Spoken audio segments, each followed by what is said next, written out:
All right, thanks, Ben. I'm just enjoying some pre-interview trash talk between these two guys. We have Snipedown and Lethul here. Snipedown, you're going up against CLG. Not only are they a top team, they haven't dropped a single game or match this tournament. Only one team's going to walk away with gold. How do you make sure it's your team? Honestly, we played them last series. We feel like we're not looking at that at all. We're going into the series completely fresh, and we're just ready to, take the series, try our best. We're really happy with how we've played so far this tournament. We didn't have much time to practice, and we're just looking to, play our best, and we'll be satisfied. Have you had a chance to look at the final 7 game types? How do you feel about that layout? I'm extremely excited. We get to play a couple of the game types that they took from us in the first series, so we're excited to get some redemption on those, hopefully. And, we're just going to bring our A game this time, and hopefully it's a great series. We're here at X Games, gold medals on the line. But tell me, is there any bad blood here between you and CLG? I think a lot of it is just to kind of keep the rivalry going. A lot of people love seeing those rivalries. TJ and I definitely have a little bit of bad blood. I'll say that out loud for sure. And but at the end of the day, we're all here. We're all doing what we love, and that's what's really important here. So I'm just excited to have a fantastic series, and I'm glad it's ending this way against us and CLG, just like back in H2A. I think this is the only way this tournament could end. Best of luck to you in this final match. Now, TJ, same question to you. I mean, you guys have not dropped a single game. I talked to you and your team earlier about whether we're going to be able to continue that up through the semis. You guys also went 4-0 again. You got to be feeling good going into this final 7. You guys feel good about these game types too? Yeah, like you said, a couple of them are the same from the last series where we 3-0'd them. I think the first 2 are the same, Coliseum Flag and Truth Slayer, and I think Plaza Stronghold is also somewhere in there. So I like all the game types, but I think since we've already beat them on that, it might help us out a little bit more. Tell me, if there's one player on EG that you feel you need to shut down, who is that player? Probably Snipedown. He's like the best player. He's just so sick. I get really worried when I see him, and it's just the stuff he does is insane. All right. Well, any words here, Snipedown? I remember what happened last time. That exact quote was said to me. So watch your face. All right. Well, my last question for Lethul was going to be if there was any bad blood, but I feel that question has been answered on its very own. We have our final X Games gold medal matchup coming up in just a bit. Back to you guys in the booth. Watch your face. Watch your face. Okay. Snipedown is one of those players who plays better under the pressure, and when someone tries to get in his face and tries to trash talk, he rises to the occasion. I've been on the receiving end of that before when we had a match against Straight Rippin', and the following game, after we had talked some smack after winning the first game, Snipedown dropped over 22 kills in a TS game. Nice. So don't upset Snipedown. It's interesting you mentioned that. Yes, don't piss off Snipedown. So it's interesting you mentioned that because I actually had a conversation with Kimo, one of the guys behind the scenes doing a fantastic job here at the X Games working for MLG, and he was telling me whenever Snipedown goes quiet, that's when you really need to be worried, because historically, when he goes quiet, that's when he's really going to play his best, and you just don't, as you mentioned, you just don't want to annoy Snipedown. That's just not a good thing to do. So I'm excited to see. Yeah, I'm going to kick off this first game with Snipedown as soon as we get a chance, because I have a feeling he is just going to go off this series. It's one of those things that you already know he's pumped up enough for the series, and just to have TJ, light that little match and throw it in the gasoline. We're going to see what happens. I mean, how do you, if you're CLG in this case, how do you lock down a player like Snipedown? Because it seems as if it's very, very difficult to do. It's definitely a team effort. You have to get flanks on Snipedown. So it's generally not going to be just cross-mapping and picking him off, because Snipedown positions himself so well that he's not just going to get picked up cross-map. However, if you're able to have one of your sneaky players slip by, have either Frosty or Royal 2 slip by and get that flank, they'll be able to take down Snipedown. But like I said, one of the biggest things is giving Snipedown that breathing room, because when he's able to go off, obviously Lethul is being a little facetious and just kind of joking around about Snipedown there, but whole point being is he knows what Snipedown is capable of. I mean, speaking about Lethul, we should take a look at his player profile. This is a guy who, as you said, he's entertaining. He really is the full package. And when it comes to his Halo gameplay, he has been playing so very well here at the X Games. Pro player since Halo 2, first place, NA Online Qualifier #1. Of course, you guys can follow him at twitch.tv/Lethul, and his Twitter is Lethul as well. Be sure to shoot him a follow there. But in terms of that rivalry, head-to-head. Yeah, that's, I guess, one thing we need to elaborate for new viewers. I guess we just assume everyone knows what this rivalry is. So yeah, what break it down. About 10 days before this event, Lethul left the Evil Geniuses squad and joined their biggest rivals, Counter Logic Gaming. Now, to put this in perspective, Lethul had won the previous 2 HCS Season 1 and Season 2 finals with Evil Geniuses, and they had yet to lose an online scrim. So they've been doing well, obviously not as well as they had hoped through the online ladders. The whole point being is they haven't been to a major live event yet, and Lethul left before they even got a chance to compete in Halo 5 in a major live event. And to break that down, that was a very kind of strange thing. Like, it doesn't really happen. You expect, oh, he'll ride it out. You know, wait till they at play least an lose a event. major event Right, or something along those lines. Give his team the benefit of the doubt. But Lethul just jumped ship and felt like CLG was the one to board. And then, we talk about that rivalry. As soon as that change was made, of course, in the 5th North American Online qualifier for the Halo World Championship, of course, in ironic fashion, CLG play Evil Geniuses. CLG managed to take that Series 3-2. Then, of course, in group stages here at X Games, CLG once again beat Evil Geniuses 3-0. So, technically, TJ must be feeling pretty good about himself because he has a 100% win ratio against his old squad. Yes, he's feeling good so far, but that could all crumble down if Evil Geniuses are able to defeat Lethul and the CLG squad here at X Games in Aspen. Of course, here is a look at the Evil Geniuses squad consisting of Snipedown, Roy, Lunchbox, and Commonly. Commonly, the new addition to this team, obviously filling in where Lethul left off. And coming into X Games again, there was a big question mark over Commonly's head. How is he going to be able to play? Will he feel the pressure? I mean, he's teaming with 3 of the greatest players in Halo history, and that has to be kind of pressure. Yes, and that pressure can go very well or very poorly for him because, as we spoke before, if Evil Geniuses did very bad this event and placed like 5th through 8th or something along those lines, the fingers would be pointed at Commonly saying that's the flaw to their team because Evil Geniuses are so accomplished and done so well in the past. However, EG are now in the finals, and this is Commonly's chance to shine. It's Really the is. opportunity of a lifetime that every competitive Halo player dreams of, is getting invited to one of those top-ranked teams and have a chance at winning an X Games gold medal. Of course, Commonly one young gun over at Evil Geniuses, but over at CLG, they also have a young gun of their own. They have Frosty, and this whole CLG squad has been playing so well recently throughout online play, and of course here at X Games they've done well. But Frosty coming to X Games again, he was similar to Commonly, a question mark over his head. Although the X Factor here is real too, one last note about Frosty is when I was out in Sacramento, this was about 5 months back preparing for the HCS Season 2 finals, I asked Frosty, like, hey, like, how many events have you been to?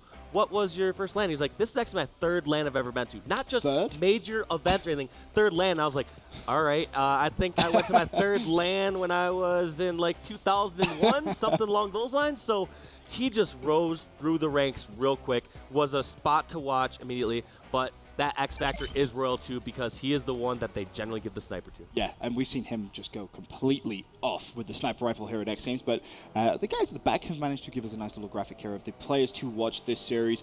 I think this is more just because of the bad blood that we know exists between these two, potentially, but Snipedown versus Lethul, definitely going to be the place to watch. And ironically, you can see Lethul there in his old Evil Geniuses Exactly, jersey. that's how recent this team change was. You see Lethul still in his Evil Geniuses jersey.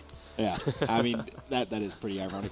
But I have to kind of agree with players to watch this series because for me it really is all what Snipedown are we going to get here? Are we going to get that angry Snipedown that's going to sit down and I'm just telling you, completely tear it up? Lethul literally just threw a match into a bucket of gasoline. That is one thing you do not do is talk trash to Snipedown. He is a player that rises to the occasion. There are a lot of players that play great under pressure and some that crumble when you trash talk them.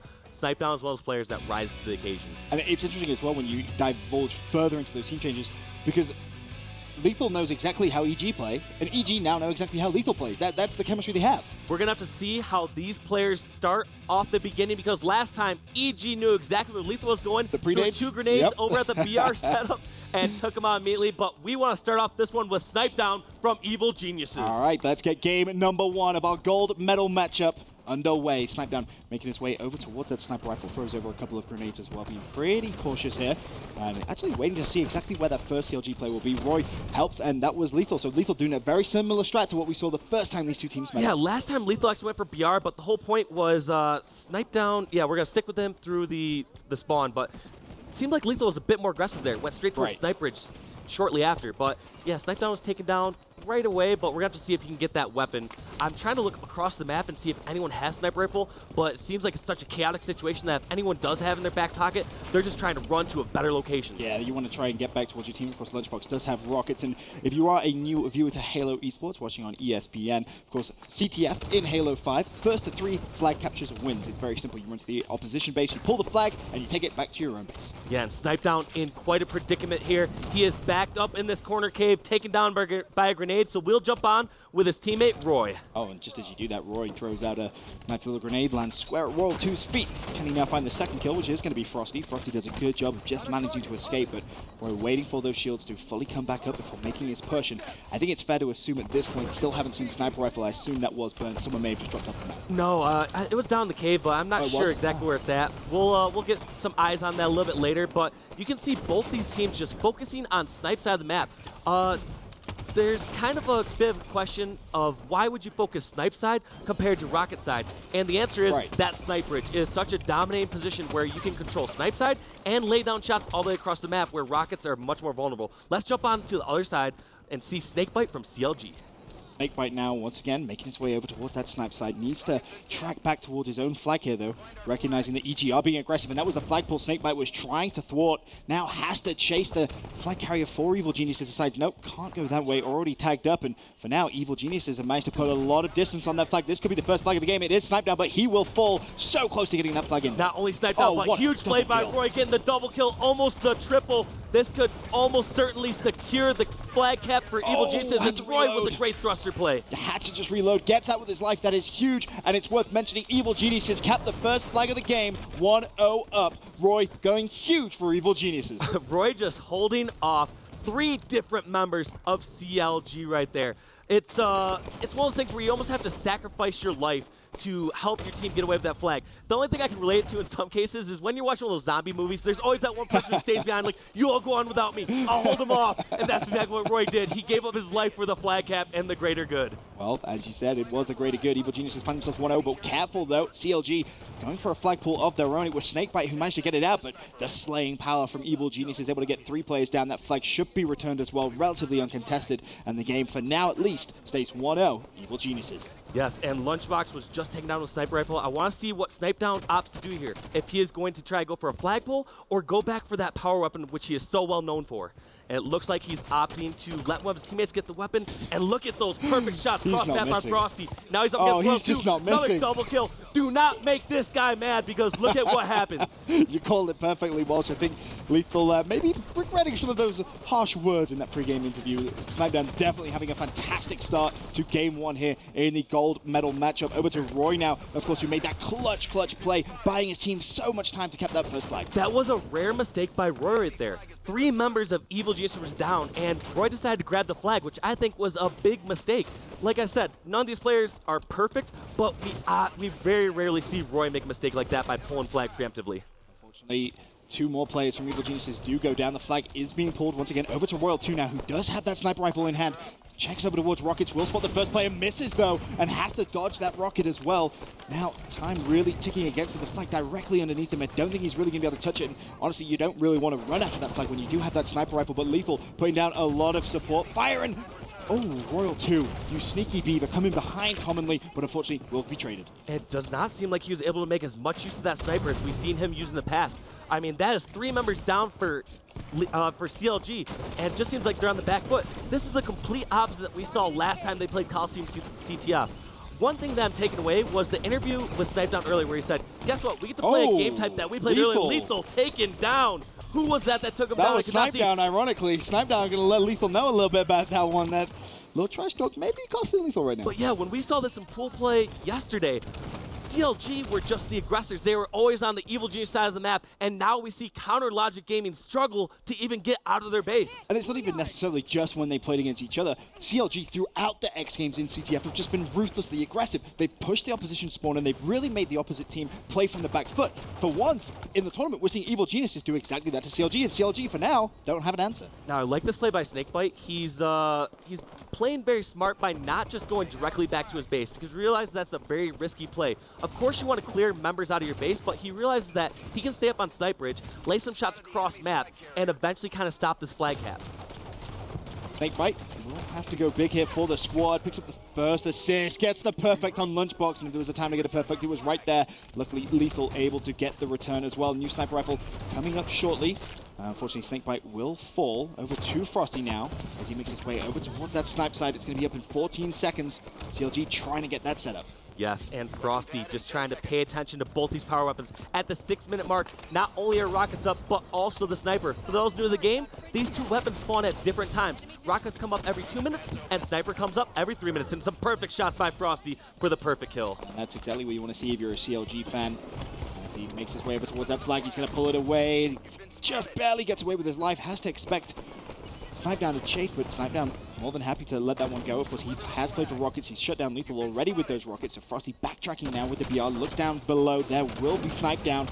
Manages to dodge another Rocket. Should be able to pick up this kill, but no! Snipedown shuts him down with a Rocket. And Frosty's face really tells you that story there. Very, very surprised. And looks like Lethul is going to be able to put in this first flag for CLG. We are now at a tie game, 1-1.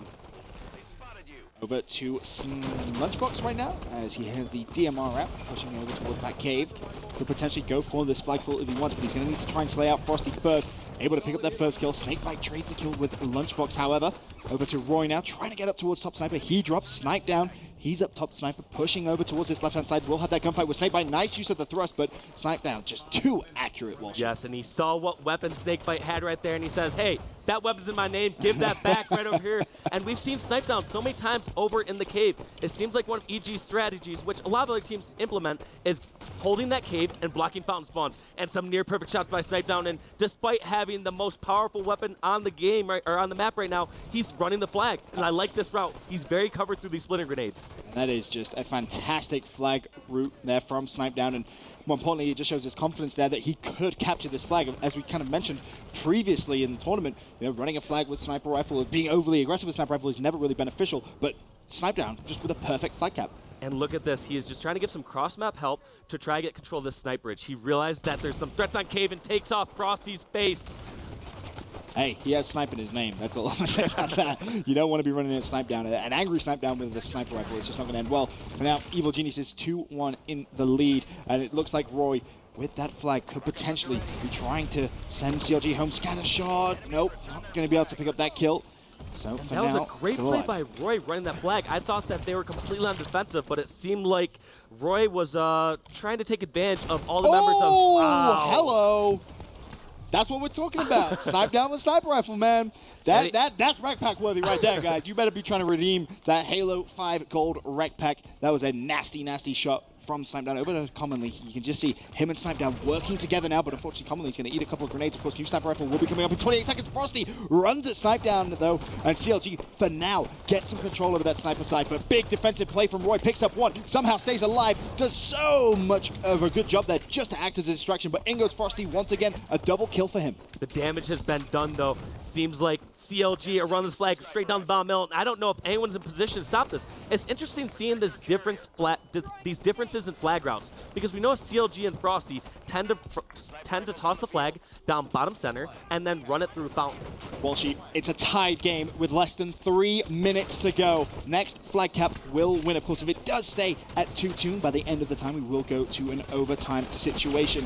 And it just seems fitting that game one really is this close, Walshy. Yes, and it just seemed like Oh, EG started off so strong, Frosty. and what a double kill by Frosty. Also acquiring the sniper because of that.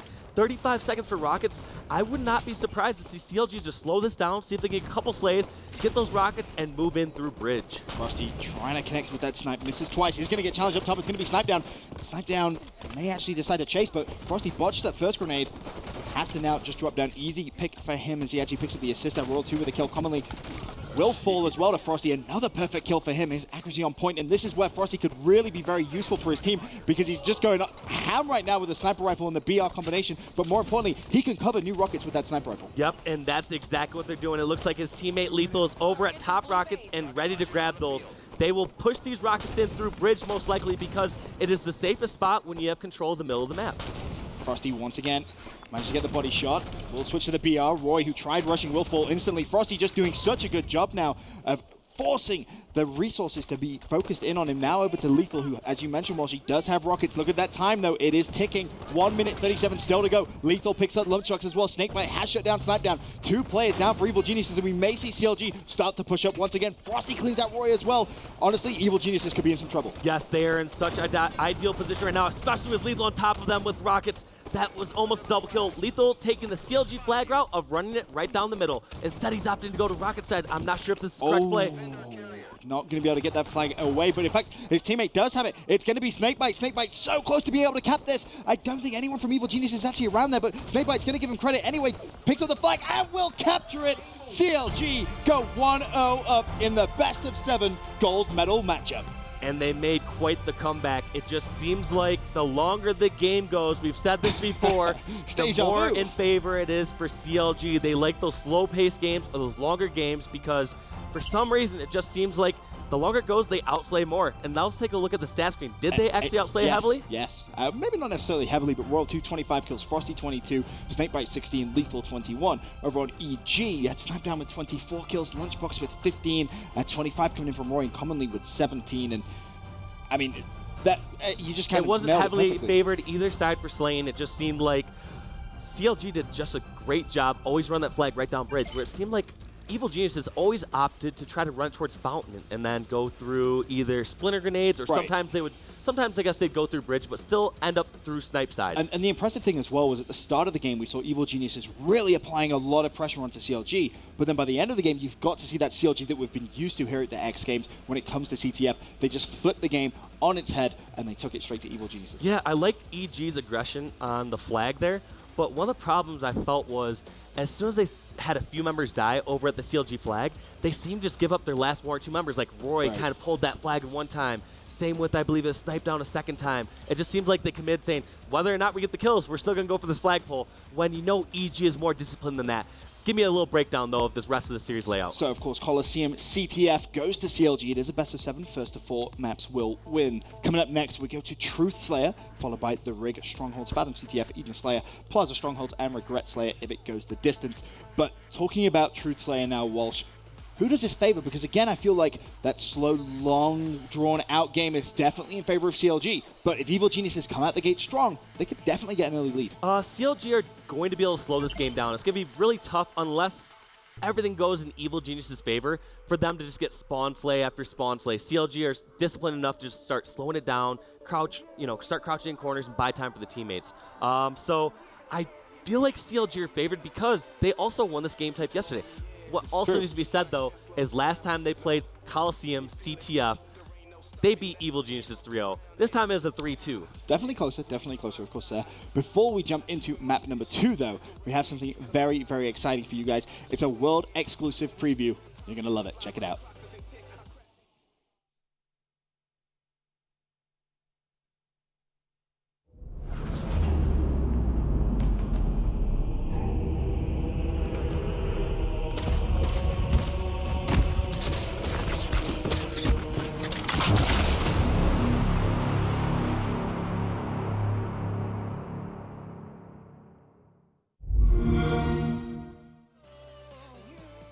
That looked kind of familiar to me, Walsh. I don't know. I have no idea who that might be. No, I'm sure a couple of eager-eyed people out there may have recognized exactly what that trailer was all about. But back over to our gold medal matchup here at X Games Aspen. As it stands, CLG 1-0 up. Evil Geniuses did have a lot more control in that map than we saw when they previously met. It seemed when they previously met in the group stages, Evil Geniuses just couldn't hang on to CLG's aggression. That was a much better display from EG, but you have to ask the question, they're still going to be very annoyed being 1-0 down.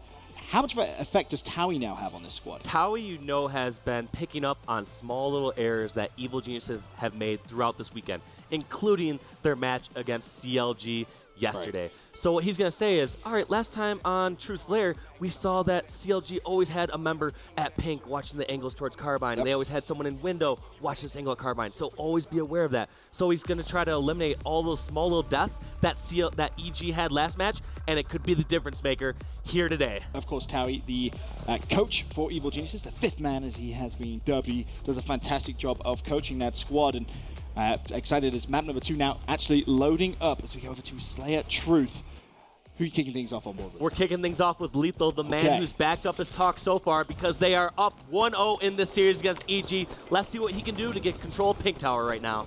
Well, this is his pretty much standard opening strat. As he goes over towards Pink Tower, now can actually backtrack over towards Camo. He's not going to be able to get that.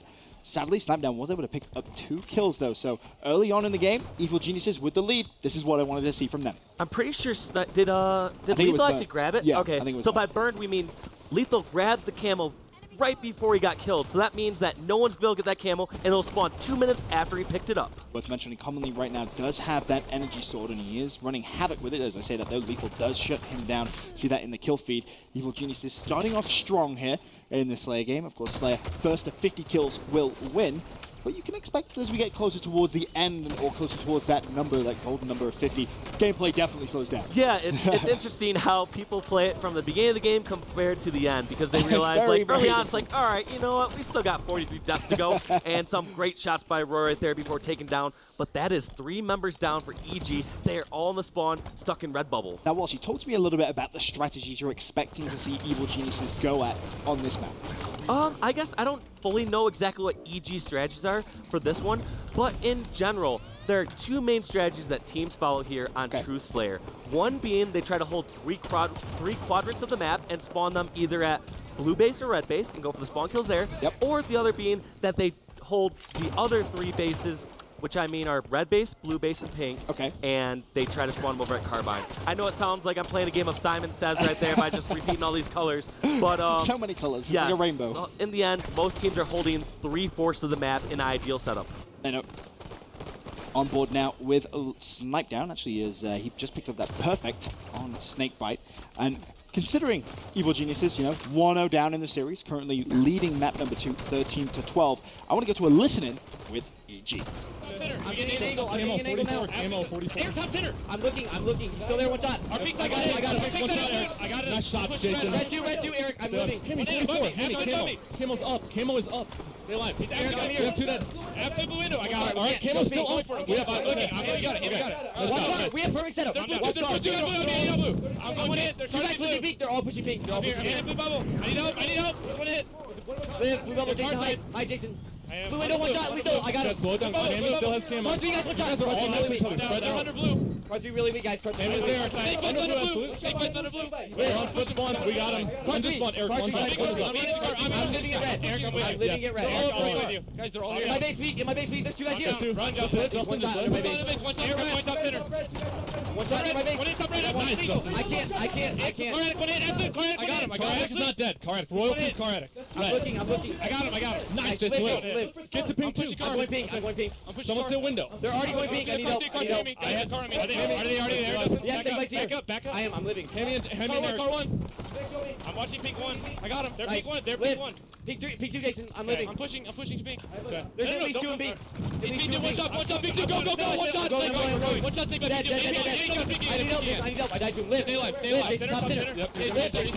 Car 3 top center right now. Top center weak. I'm car 3. I'm gonna get top center weak. Nice, Jason. Live. Everybody live. Got him. Me too. I need help. Eric, I'm coming. One shot, car 3. I need help. I got him. He's one shot after me too. Evil Geniuses surpassing the halfway mark now here in Slayer, 28-18. They have a 10-kill lead. Walsh, talk to me. What just happened in that past couple of minutes? It was a close game before we went into the listening. We come out, and all of a sudden, the EG are dominating. So many coordinated pushes, and now EG has that ideal setup where they have 3 quadrants of the map. Great shots by Lunchbox. But whole point being is they have pink side, car side, and they're letting CLG spawn in just 1/4 of the map. Exactly as you were mentioning before, they have perfect control of this map. They know exactly where CLG is spawning because they're forcing them to spawn where they want. You saw fantastic rotations come out from Roy earlier on. Now, Frosty, though, able to pick up a kill on Snipedown. Commonly, though, immediately replies with a pick of his own on Lethul. Lunchbox still just trying to put down some shots. The lead is just getting bigger, Walshy. This is not looking good if you're a CLG fan. And look at how long this member has stayed alive, bottom pink. That is a frustrating charge that Lunchbox made right there, and those are the kind of mistakes that these top players force opponents to make. Snakebite able to shut down Snipedown. CLG now stringing together a couple of kills, and you're seeing the big lead that Evil Geniuses managed to develop slowly be chipped away at by CLG. Yeah, still a 12-kill lead. But the whole point being is EG are in great shape as long as they don't get confined to just one portion of the map. So right now you see Roy was over at Carbine side. His teammates Commonly and Snipedown were over at Pink side. As long as they stay separated, they should at least be able to go kill for kill. 37-26. Plenty of time still to go. Commonly putting some shots down cross map. Would that be up? But two players immediately recognize that Commonly could be isolated by himself, and Commonly now in a horrible situation. If he can at least pick up one kill, that'd be massive, but somehow manages to force them away. And for now, Commonly gets away with his life. Yes, and just doing such a great job, doing so much damage across the map and staying alive.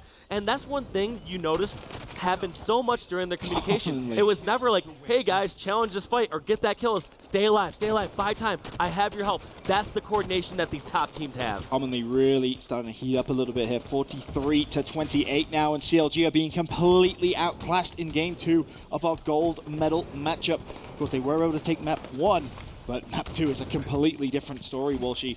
Evil Geniuses have just kind of shifted into a completely different gear. This seems like a different team. This is a different team from yesterday, absolutely, because they played these exact same game types against CLG, Coliseum CTF. They lost 3-0. This time they brought at least a little bit closer to a 3-2. Last time, they lost this Truth Team Slayer. I don't remember exactly what the score was, but the whole point being is it looks like EG are primed to win this game. We're going to stick with Snipedown through this respawn and see what we can do to close this game out. They only need 5 kills to take this second map. Of course, CLG still trailing 10. Roy shuts down Royal 2. Snipedown has Frosty completely pinned inside red base. And he decides he wants to back away, recognizing Lethul could be putting some damage down over towards his teammates. And you see that's a perfect example right there of just fantastic Halo. Yep, just so much cross damage. And right here, helps at least get the trade. Those trades are going to go in the favor of EG because they have more kills to give up. We'll jump on with Royal 2 and see if they're able to board up some sort of defense, but I think this is too little too late. It's going to be a 1-1 series. This would be a phenomenal comeback. I think everyone in Aspen would lose their minds if they were to make it. And Frosty is able to pick up 2, but just as we say that, the kill comes in. It's defeat for CLG. EG show life as they tie up the series 1-1. And Snipedown with some big numbers there. We'll pull up the stat screen in just a second. But he not only had 14 kills, which was the most on the EG squad, he also had the most assists. And that should be no surprise after watching his POV and seeing all those shots he was laying across the map. I want to point out as well, not only did he have so many kills, he also had the highest accuracy in the game as well, at 57.6. So Snipedown showing you exactly why you don't annoy Snipedown in a pre-game interview. I wish we could go to a post-game listening with CLG and like, come on, Lethul, why'd you have to say that to Snipedown? Why'd you have to do that, man? You just don't rattle the cage, man. You just don't rattle the cage. But the series now tied at 1-1. And I guess the question on a lot of the newer viewers' minds right now, Walshy, will be, what is the big difference between yesterday and today? Why are we seeing such a drastic change in Evil Genius's playstyle, or at least the results? I can't speak for their playstyle, but to me, it just seems like CLG, or I should actually say Evil Geniuses, are playing with no fear this time. Okay. Last time, they weren't playing to win. They weren't pushing up for a flag cap. They weren't pushing up and taking over pink side tower. It just seemed like they were playing passive. The best way I've ever heard described is they weren't playing to win. They were playing to not lose. A lot of sense. Makes a lot of sense. Let's take a look at the series, though, as it currently stands. We know it's tied 1-1. Just to recap, CLG took that Coliseum CTF 3 flags to 2. Evil Geniuses then win Truth Slayer 50-39. Up next, though, it's the Rig Strongholds. Strongholds, a fantastic game type, in addition to Halo 5. Yes. Last time I've seen these teams match up on Rig, I believe we saw a Rig Slayer in the North American Online Ladder where Evil Geniuses fell 50-39 to CLG, where they ended up winning, like I said, that first ladder as a new squad. Strongholds, however, it's a completely different game type, and both these squads know how to play it. We saw earlier when we saw a squad like CLG play against Renegades, that seems like CLG were doing a great job when they had a full set by pushing towards Whitehall, pushing towards Snipe Spawn, and just pressing their advantage enough. Whereas when a squad like Renegades had full setup, they pushed way too far and forced the spawns outside. So for those new to this map and game type, the dominant location is holding outside because you can watch 2 different strongholds. You can watch the basement and the nest. Yes. And for also new viewers, can you explain how strongholds work? So, strongholds, very, very simple. First 100 points will win. You get points by controlling stronghold locations. There's 3 stronghold locations on the map, but to score points, Walsh, you need at least 2 of those strongholds, and that's where that kind of setup that you were talking about really does come in handy. Basement and nest, that's the preferred location that you want to see a team set up with. Those 2 strongholds is key to success on this map, and you'll hear me and Walshy talk a lot about that as the game kicks off.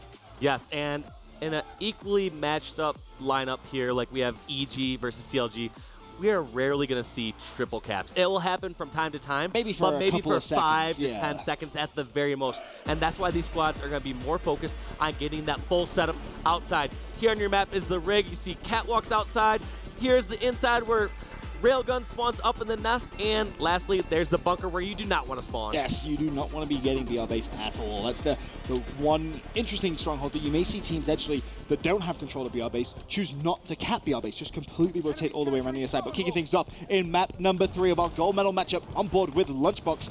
No surprise, him and Commonly both making their way over towards Nest. An early capture here would be big for them, but you have to now expect, having not seen anyone from CLG over at Nest, that they may just rush basement. Yeah, that's what it looks like. It looks like CLG opted to go towards elbow and take that railgun. As you see, 2 X's on Lunchbox's screen. He has to stay alive here because if he does not win this fight, the CLG members could be spawning outside. That spells bad news for Evil Geniuses. And that was really smart play coming in from Frosty there, who had that railgun, recognizing to put himself in a good position where he could help capture that basement. Basement finally goes in. They have BR basement. We talked about trip caps. Well, there you go. That was the 1 second of trip cap that you can potentially expect to see between these two teams. Immediately, Evil Geniuses respond. They get BR base back, and for now, CLG have that preferred setup. Walshy, they have basement, they have nest, and you see Royal 2 with camo defend basement. Yes, he did. He made great use of those 40 seconds of invisibility. You know that his squad of Counter Logic Gaming are going to be on top of that next camo, which spawns 2 minutes after you originally picked it up. Nice play from Royal 2 with that scatter shot. Picks up Roy, makes his way over towards Nest, where Lunchbox will be completely pinned.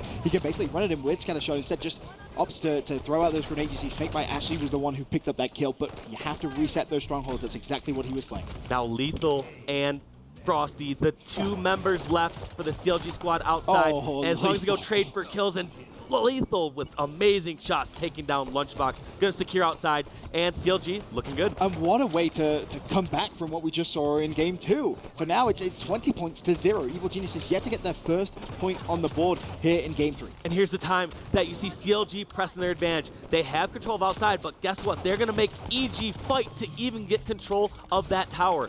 That's just what CLG does. They make you fight for every inch of ground. And it's really important to notice the way that CLG do that. They don't push too far. By pushing too far, they could potentially flip the spawn point, which Evil Geniuses will get over towards basement, which is exactly the opposite of what you want to achieve. And you got to wonder, did CLG push up too far? Because 2 members exactly down in basement, and it now looks like Lethul has this fight in his hands. Lethul. I guess Snipedown eventually taking him down. But whole point being is it looks like EG almost flipped the spawns as they take this basement stronghold. They may have been able to just do that, but Lethal's still going big. That's a killing spree for him, and he is recapturing basement. He's obviously giving the 2-to-1 stronghold advantage back to CLG, but he falls. So for now, basement stays under Evil Genius's control. And as soon as EG get basement, you see them start to flood over towards Nest. Of course, the 1 stronghold they no longer have advantage of. Lunchbox with camo and Railgun not able to make that count, but did manage to pick up the headshot with the pistol. Yes, and the whole important part is he actually stayed alive.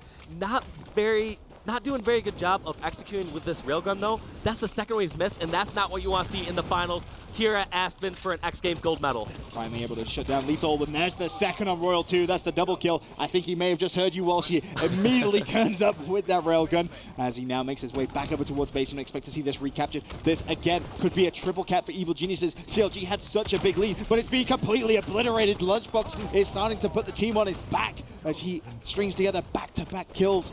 Now still alive with scatter shot. Teammates picking up so many kills. Just look at the kill feed. That kill feed was all EG members taking down CLG members. Lethul, the only member alive, trying to stop this triple cap, and he's even struggling with that.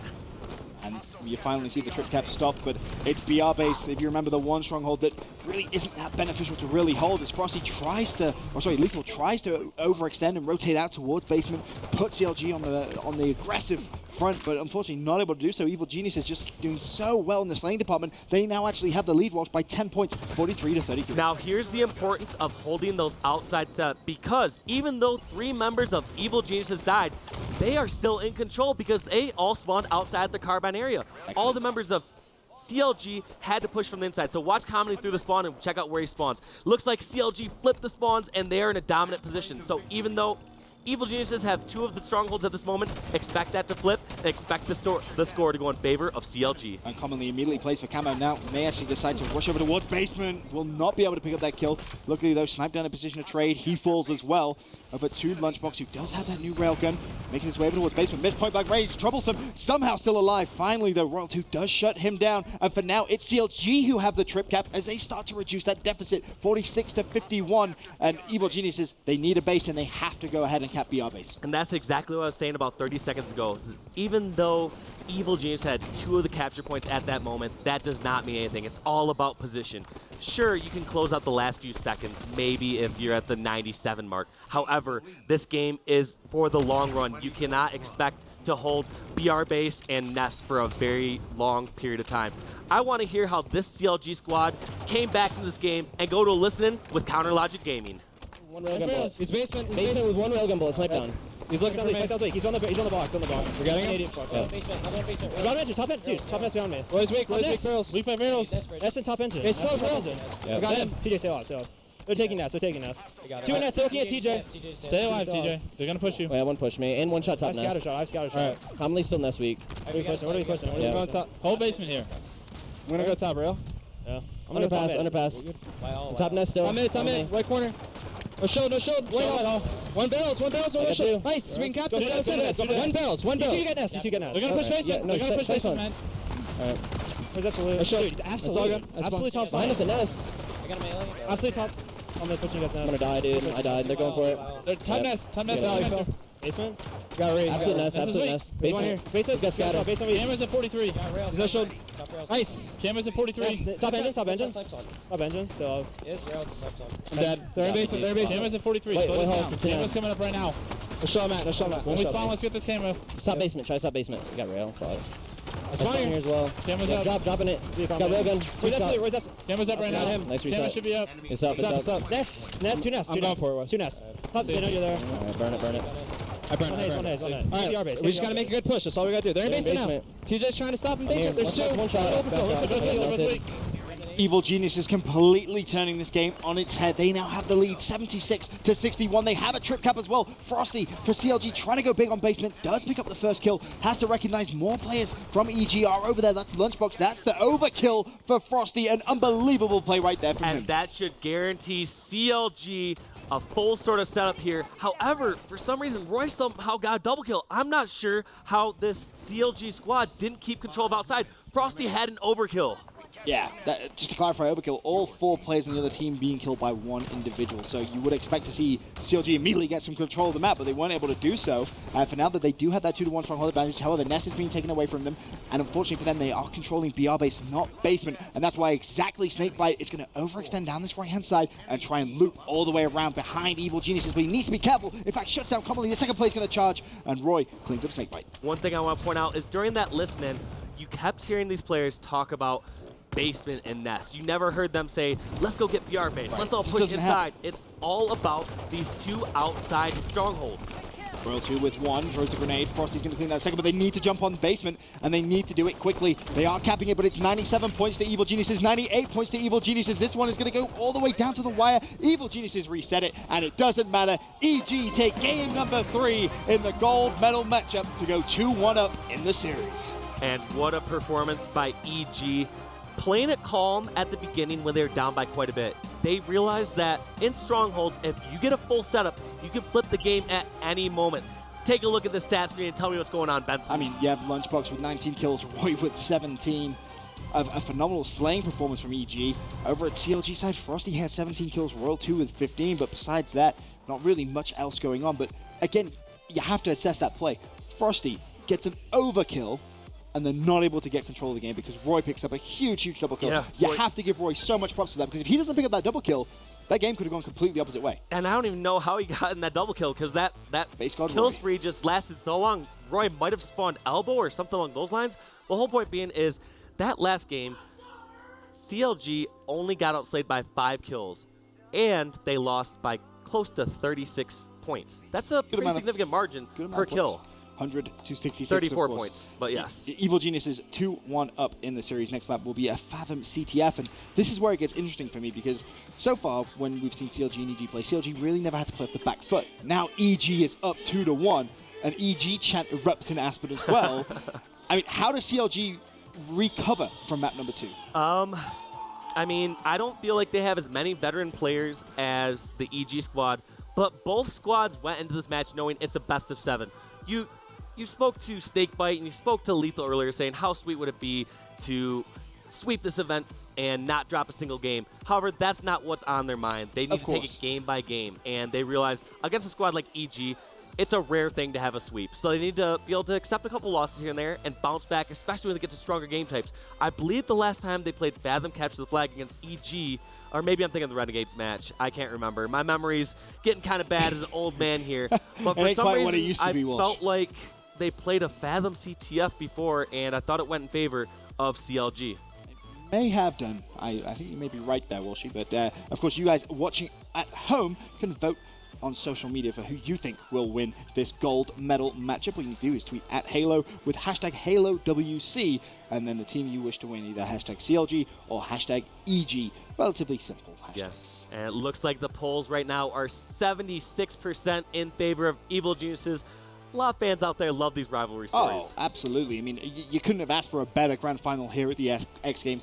It's the storyline which everyone was talking about, and I'm happy that it finally, I can't express, I'm just so happy that this is the final. It would have been a huge disappointment if the only time they met up was in pool play and CLG just had a swift 3-0. It doesn't do it justice. It doesn't do the rivalry justice. They had to be for X Games Gold. It's the only way, of course, that this one was going to play out. But heading over to Fathom as our game 4, CLG trail in the gold medal matchup 2-1 to Evil Geniuses, despite, as you mentioned, the 3-0 sweep in group stages. But with map 4 getting ready and almost underway, who are we starting on board with? Well, we've given a lot of the spotlight to some of these older veterans, such as Lunchbox, Roy, and Snipedown. Let's jump on with their newest pickup, Commonly, and see what he does at the start of Fathom Capture the Flag. There's so much pressure on Commonly coming in to X Games, had to perform well, and so far has done an extremely good job of picking up big performances. He actually picks up the kill there on Royal too, who did have camo. Meanwhile, Roy already made his way top mid and controlled Railgun. Should be able to find this pick on Frosty, but Frosty just turns around, having absolutely none of it. Puts some shots down into Roy, and Roy forced for now to back away. I love that Commonly challenge on camo. He just used a high risk versus reward assessment judgment there and realized, guess what? If I win this fight, they don't have camo. If I lose it, whatever. It's a well worth the risk, because if he's able to take away that power from that player in that one-on-one situation, it's a huge win for Evil Geniuses. Flag already away, I believe. And we'll see if Evil Geniuses are going to be able to return now. There was CLG being aggressive, pulling their flag, and CLG on this map specifically are extremely fast-paced. CLG was pulling that flag as bait, and EG did not take it because 3 members of EG were still up, and they weren't just going to dive on that flag. Instead, they played calm, they held their positions top center, and just waited it out.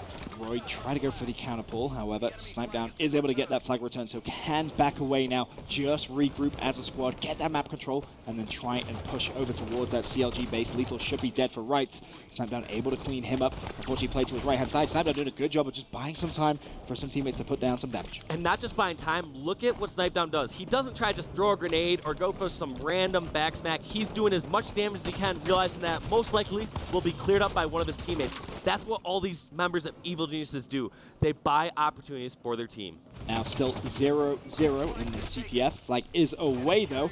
We'll see if Evil Genius can stop this. Lethul picks up a big double kill. Snipedown trying to find the angle on that flag carry. He will be up top, and this is where Snipedown's left with that difficult decision. Does he go for the counter pull? Does he go for the kill? He went for the counter pull. Smart, but unfortunately Royal 2 read it like a book and was able to pick up that kill. Now Snakebite should be good to run this flag home if his teammate's able to get the return, but he's not. Roy goes big, picks up a kill, and keeps that flag alive for now. Counter pull by Snipedown is what allowed this stalemate to potentially happen. It looks like CLG were still able to come ahead, but Snipedown once again gave an opportunity for EG to possibly turn into a stalemate. Snakebite has to rush in towards bottom camo, desperately trying to figure out where did he go. He has absolutely no idea. Has to back away. Frosty Lunchbox hitting the jukes there with that camo, and he will just walk away with his life. And now actually spotting Snakebite should be able to clean up this kill.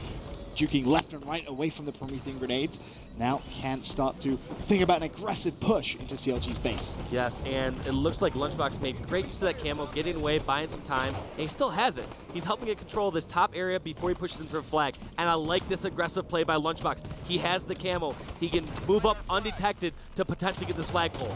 And he's going to shoot Royal 2 from behind, not able to clean up the kill though. Finally does connect with that headshot. Flag was pulled from CLG, and unfortunately EG just not able to get into CLG's base. Every time they get close, well, she's CLG able to just fend them off. And right there we saw Lethul getting the better of Snipedown in that fight.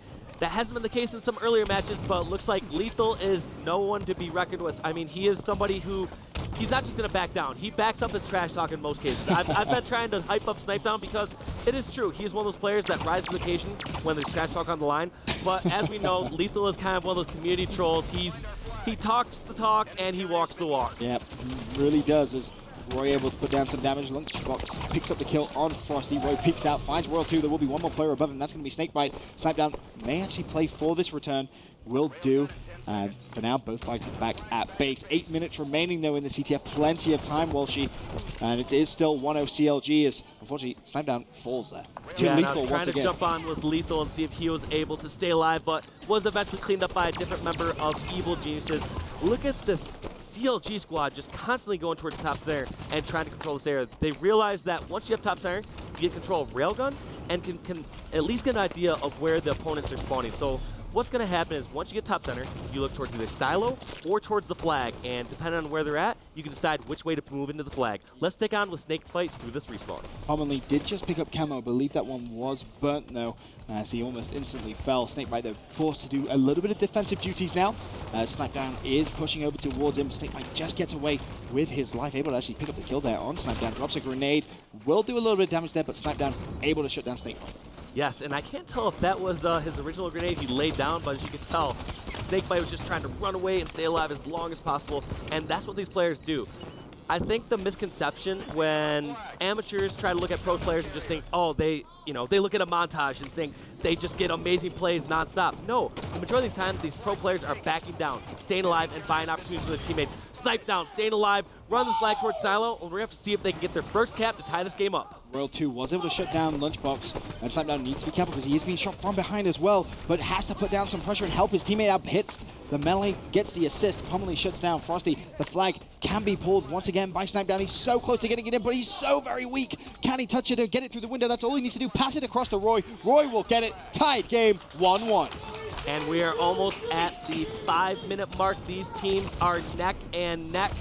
We're going to have to see who can get this next railgun. I believe it should spawn in here in 18 seconds. I actually misspoke. It is the 6-minute mark. So that railgun, as we said, comes up, I believe it's every 2 minutes.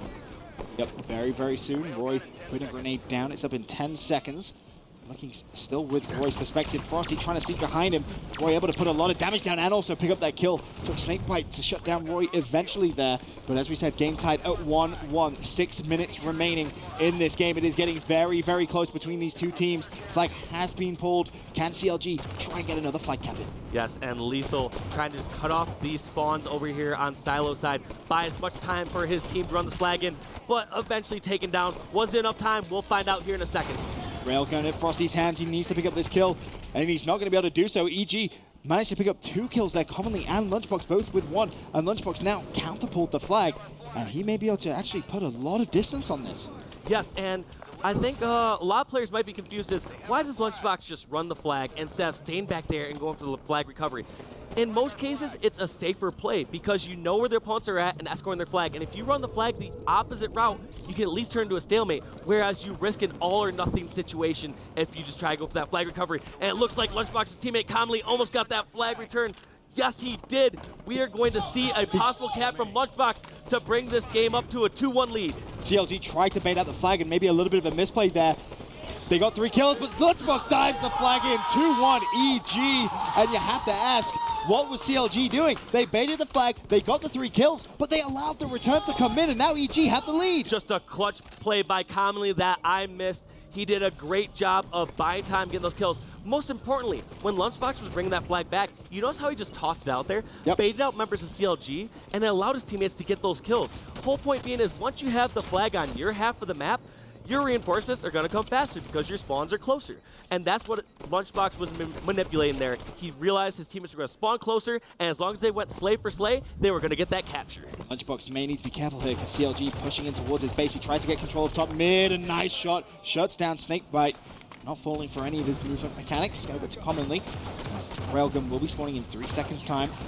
He may have to opt to give this one up, but it does actually have the support of Roy, so if they want to, they could decide to go for that, but no, will back away. 2 kills in favor of CLG, so commonly forced to backtrack. Yeah, interesting play by Commonly. He was forced to concede that situation. Wow, nice shot by Commonly. Gained that double kill. He needs to get the flag carrier, though. This is going to be the key. He did his job. The whole point is he bought time, and that's all you do. Commonly. And he does get that 3rd kill, gets the flag recovery.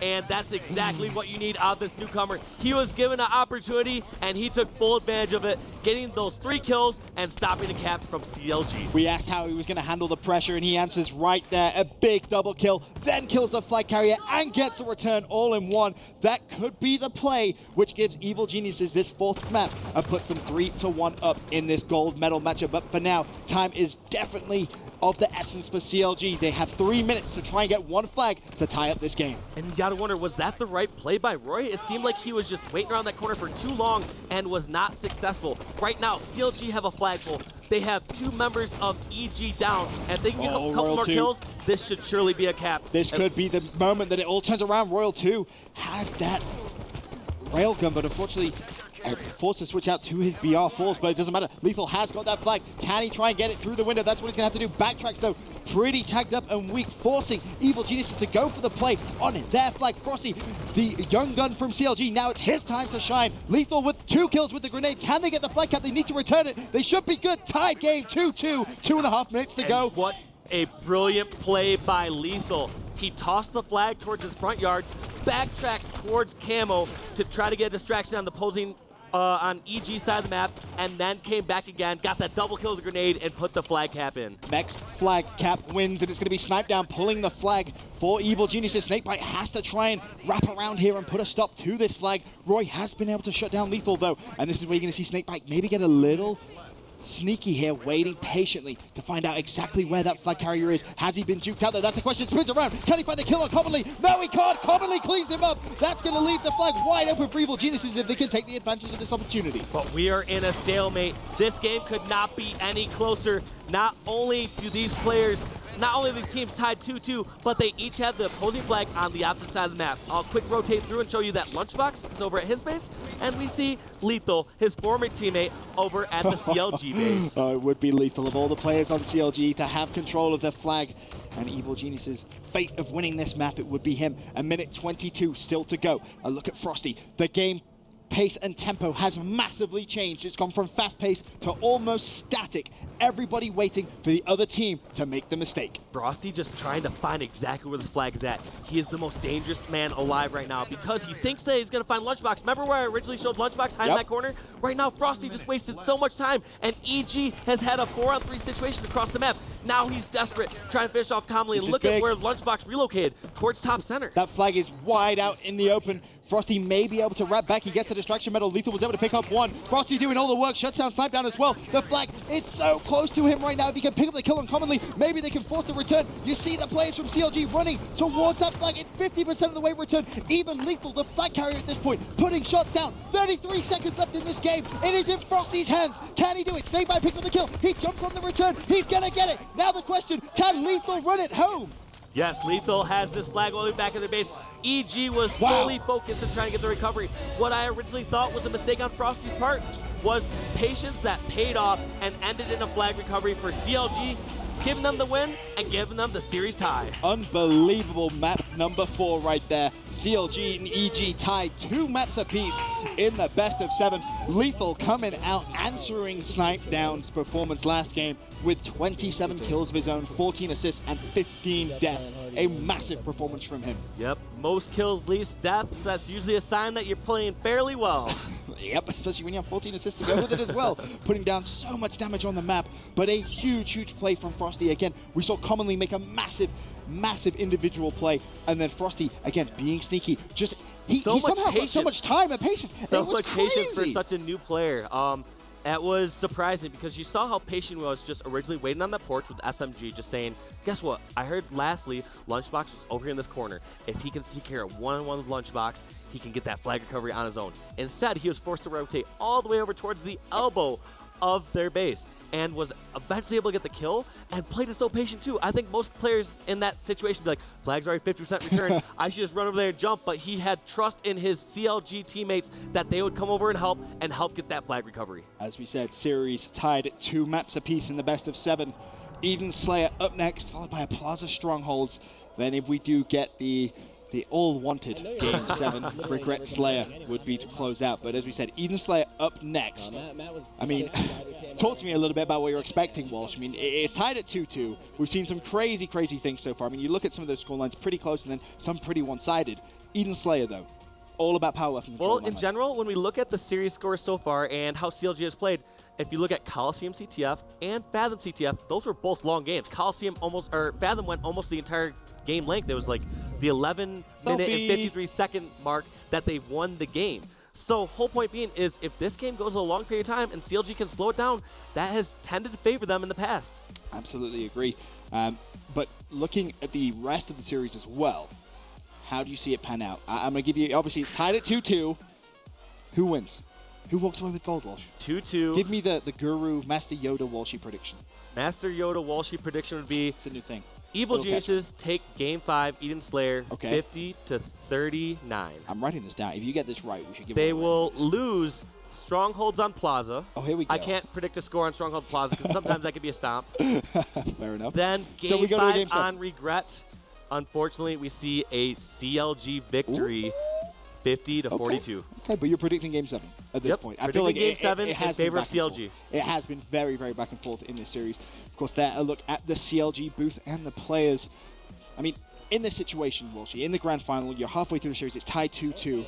What's the communication in that booth like right now? What are they talking about? The entire time that they have been in match, they're just talking about what they're doing, how they're supporting each other, and staying alive. And a lot of times you have to reiterate that. You have to drill in those main points because it can get to your head. There's a huge pressure situation here playing at Aspen for X Games Gold medal, and you're likely to challenge at certain times, likely to make mistakes. If we've seen every player here has made mistakes. So they just got to keep calm and say, guess what? Play our game, stay alive, and buy opportunities for our teammates. They will add up over time and equal a win. There, of course, a look at the fan vote. 76% in favor of EG, 24% in favor of CLG. So definitely a lot of fan support there for Evil Geniuses. If you want to vote, all you have to do is tweet at Halo with the hashtag HaloWC and then the team of your choosing, whether it's hashtag CLG or hashtag EG. Of course, there, a look at Evil Geniuses. So much experience in that. Inside that booth there. And you know, they also have Tawio as well. Big role. We've talked about him and how much of an effect he has on that squad. But at some point, you have to expect nerves to settle in. This is X Games Gold, something no Halo player has ever played for these players in the history of have Halo been esports. in many national championships, but this is something completely different. This is a once-in-a-lifetime opportunity to join the ranks of other X Games Gold medalists. Yeah.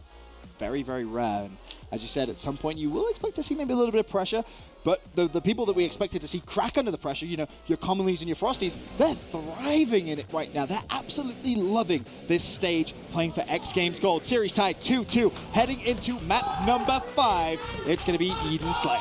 We have 8 incredible players here. It's tough to choose just one to kick it off with, but I'm going to start with Royal 2, who is going to try to hopefully get the sniper off the beginning of the match.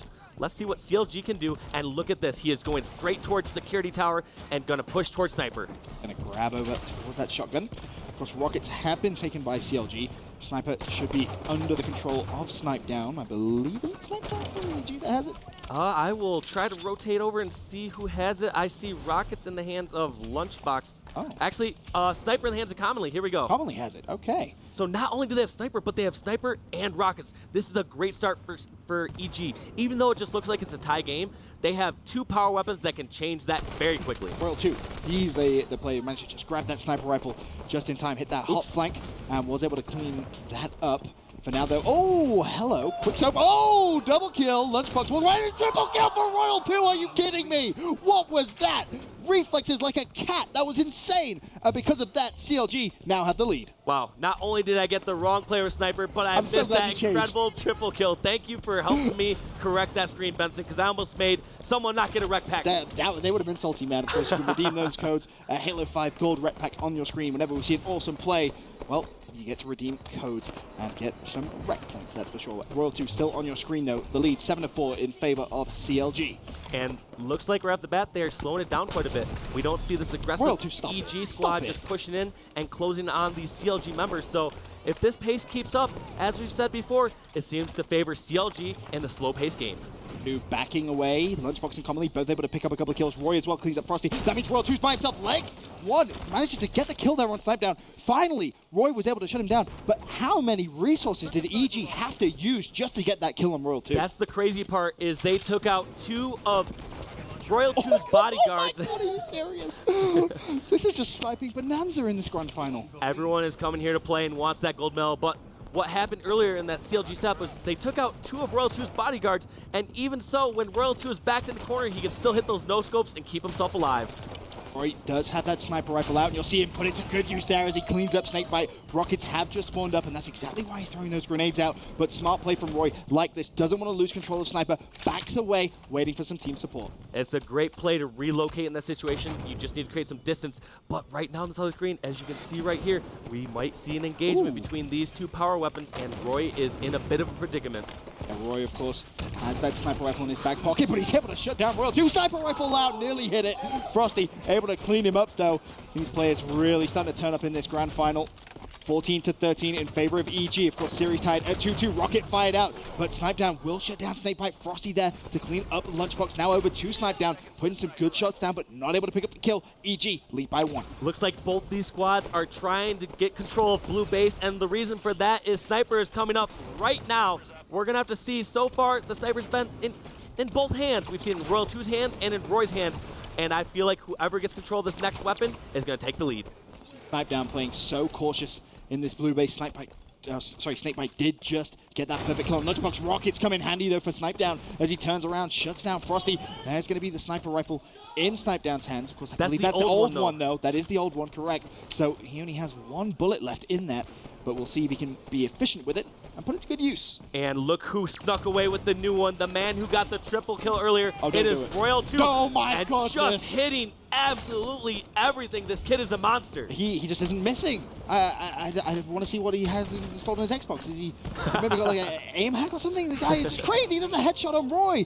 Just finding the most incredible angles right now. Royal 2 lighting up this main stage. CLG now lead by 1. And Royal 2 being in great position outside, realizing that rockets are coming up at that 8-minute mark and helping his teammates get control of it. Right now he's telling PJ, aka Snakebite, grab those rockets. PJ was actually taken down, and it looks like EG's at least doing a decent job of swarming outside, but at this point, when you have Royal 2, when you have Royal 2 hitting shots like that, there's not too much you can do about it. He is just not missing, as you said, Walsh. Putting it, don't please. Okay, good. All right, he's human. He is human. He can die. He's partially human. That's good to know. EG. I think the common word for that is demigod. Demigod. That's the one. That's the one I was looking for. On board now with Snakebite, who does have rockets. He has 3, to be precise, left in the chamber if he wants to use them. Should pick up the first kill on Commonly. And I think Commonly may have just dropped Sniper Rifle as well. So Snakebite may just call that out to his teammate. And preferably, if you want to give the Sniper Rifle to anyone right now, you want to give it to Royal 2. Yes, and I can already tell by this how this game is going. I don't see a 50-39 score in favor of EG. If anything, this is going to be a neck-and-neck game. Both squads are going to be probably 50 to 45 plus. Definitely looks that way as Rocket comes out number 1. Sniper Rifle goes for the no-scope. Snakebite not able to clean up. Expected the rush to come in. Fantastic initiative from Snakebite as he picks up 2. The third player rushing towards him. Lunchbox was able to shut down Frosty. He can actually just see him. Throws out the Prometheus grenade, but wants to try and keep the Sniper Rifle alive. Goes for the no-scope. Connects. And Snakebite gets the kill with the grenade. And just like that, it's a 2-kill game. 31-29. Still in favor of EG. Snakebite also got a hit marker on that second player of EG who's stuck there under red base. So you see, I believe it is Frosty or Lethul who ended up chasing that kill down. Still on board with Snakebite. Does have that Sniper Rifle out. 6 bullets left. Needs to put them to good use, and if he is efficient with this, he could potentially... Oh my... What is going on?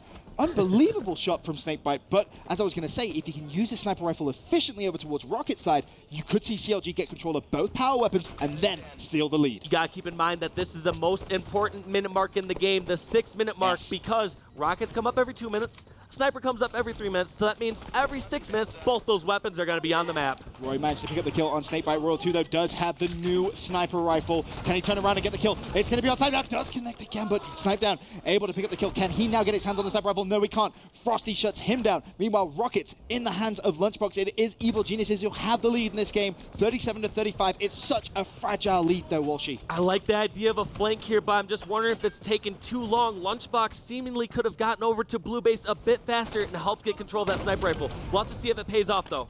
Shuts down Lethul. He has seen that little red dot. Can he find the second kill? Doesn't matter. Snipedown's able to get it. Roy picks up a third as well. And just like that, Evil Geniuses start to extend that lead. It's now at 5. Can they try and keep it there? That's the question, though, as they go into the final 10 kills. And I'm trying to get an eye on that sniper and see where it went, but it just looks like every single time EG closing out sniper rifle, it gets relocated. 41. And actually, as I say that, sniper rifle in the hands of the newest EG member commonly. I don't know what that no-scope was compared to some of the other ones we've seen. He just maybe a bit of a panic shot there, but doesn't matter.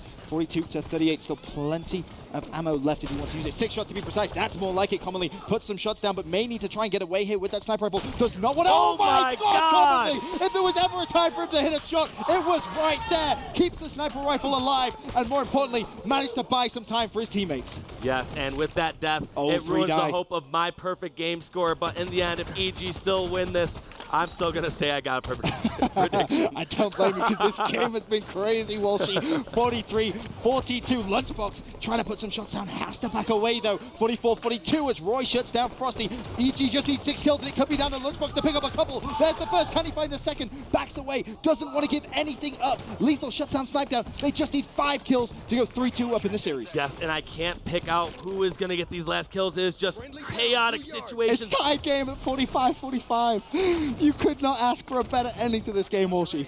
And I don't know where Snipedown can run. It looks like he's finally getting closed in on. Too many members out there, but Rockets did just come up. What squad can get control of him? And it's Lunchbox from Evil Geniuses. They're trailing by 1 kill. 46-47 misses 2. Maybe forced to potentially charge, and he's going to get baited out. Lethul cleans up the kill. 46-48. Roy desperately trying to chase the kill, but he may have to back out. He's going to get charged. Lethul picks up 2. 49-46. CLG just need 1 more kill. Snipedown needs to stay alive. Yes, and eventually taken down. I could not see who picked off that last kill. It may have been Royal 2 over at Blue Base, but such a close game, 50-47, and my prediction already down the drain. Well, I'll give it to you anyway, Walshy, because that game was just full of ESPN top 10s right there. That was bonkers, to say the least. But can we just talk about that play from Lethul right at the very end? He dodged 2 rockets, picked up a kill, escaped, juked back, and got himself a double kill to give CLG the cushion, and just need 1 more kill to win that game. Just prior to this, we're talking throughout these other matches how these top pros are where they're at because of their teamwork and their communication, and not just because they go for flashy plays, but we were proven instantly So wrong by some of those no-scopes that we saw from, especially commonly in Royal 2. Royal 2 spent most of that game with the sniper rifle in hand. 18 kills. 18 kills he managed to end up with there. And you can see EG just going to be talking a little bit about that last game. And that's an interesting point, Walshy. You know, some of the newer viewers watching who may not be used to esports as a whole, if you're in that situation, you've just lost an insanely close game, do you use that time to talk about what happened, or do you want to put that behind you and talk about what's coming up? Absolutely the latter. You want to put that behind you and talk about the next game coming up. After a match, you can actually talk about what went wrong and how to make changes to your gameplay. Right. But during a match, you don't got to focus on like a Eden Slayer when your next game type is a Plaza Strongholds. And to put this Plaza Strongholds into perspective, Walshy, CLG, they win this, they walk away with X Games gold medals, which is just an unbelievable feat. They've played so well all throughout X Games, but I'm going to have to say it. I want to see EG win this. I want it to go to Game 7, especially after that last Slayer. I mean, oh my goodness. You know what? I was wrong about the first game, and if I'm wrong about every game, we could see a Game 7 Let's in go. favor of EG. Let's go, Game 7. Yeah, that would actually give you the most correct predictions out of any caster here.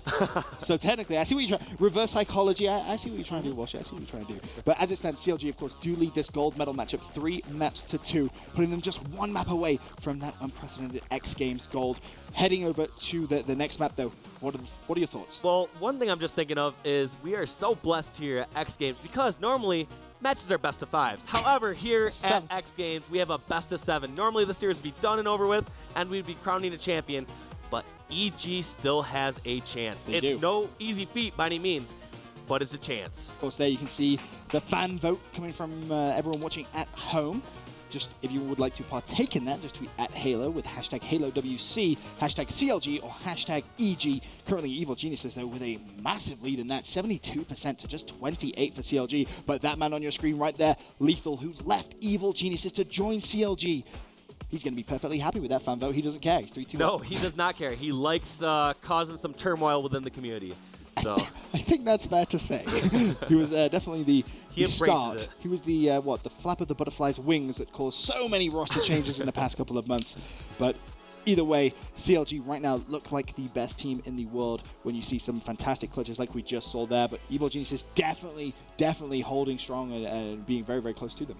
In my eyes, if CLG were to win this event, that would solidify them as the #1 seed in my eyes going into the North American regionals after that. I think that's fair enough to say. Same time, no one cares about the event after this at the moment. They're worried about X Games gold medals. Of course, that is honestly what has been the talk all around the venue. Whenever you're talking to any of the players, they say, yep, X Games gold medal, X Games gold medal, X Games gold medal. It means so much to so many of these players. But, you know, again, let's talk about this next map. Strongholds Plaza, the players are just getting ready to load this one up.